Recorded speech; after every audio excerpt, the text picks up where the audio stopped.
Samantala, marami na ring magulang ang naghahabol sa pamamili ng mga gamit pang eskwela para sa kanilang mga anak. Sa Baclaran, Parañaque City, bagsak presyo na raw po ang ilang school supplies. May ulat on the spot si Julius Segovia.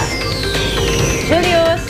Maris, isang araw bago ang pagbubukas ng klase, lalong nagmura ang presyo ng mga gamit pang eskwela dito sa Baclaran sa Parañaque City. Natakbuhan din ang mga gustong makatipid. Hindi alintana ng mga mamimili ang init ng panahon. Matyaga silang nakikipagsiksikan lalo pat ang mga mura ng paninda, nagbagsak presyo pa. Piso hanggang 2 piso pang itinapyas ng mga nagtitinda sa mga gamit pang eskwela. Kapwa 10 piso ang notebook at pad paper. Ang lapis at ballpen, tig 5 piso ang isa.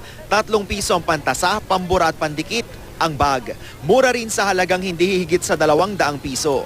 Uubos na lang po ng stock. Kumbaga swerte talaga ng mga namili ngayon kasi mababa ng presyo. Bagsak presyo to the point na minsan kahit natalo pa ho sa puhunan para ma-dispose lang po. Ang ilang mamimili, ngayon lang nakapamili dahil inintay pa raw ang sweldo noong Biyernes. Ngayon lang sir nagkapera eh. Hirap talaga ng buhay ngayon. Ngayon lang nagkasahod. Si Evelyn Siega, isinama ang panganay na si Ariel sa pamimili. Ang 1,000 pisong budget niya raw, tsak na may sukli pa. Mas dito, mas mura, ng konti. Si Fe Pabayo, gusto sanang ipatahi ng uniforme ang apong si Russell. Pero dahil kapos sa budget, bilingyari na lang ang kanyang binili. 140 pesos ang polo, habang 150 pesos naman ang pantalon. Isa lang pares muna, para lang makapasok siya.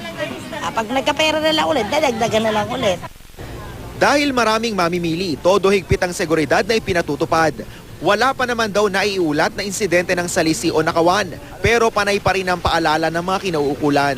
Ingatan nyo po yung mga gamit nyo. Kung pupunta po kayo dito na may dala po kayong kwintas o relo po na mamahalin, cellphone po at saka yung mga bag, ingatan nyo na lang po. Maris, live nakuha yan mula pa rin dito sa service road ng Baclaran sa northbound. Kung yung makikita, mabigat yung daloy ng trapiko. Nakadagdag nga, Maris, sa dami ng mga mamimili. Yung mga kababayan nating nataon naman na linggo ngayon nagsisimba dito sa Baclaran Church. Kaya payo natin dito sa mga kababayan nating maghahabol sa last minute shopping, huwag nang magdala ng sasakyan para hindi na makadagdag pa sa bigat ng daloy ng trapiko. Yan muna, Maris, ang latest mula pa rin dito sa Baclaran. Balik sa'yo. Maraming salamat, Julius Segovia.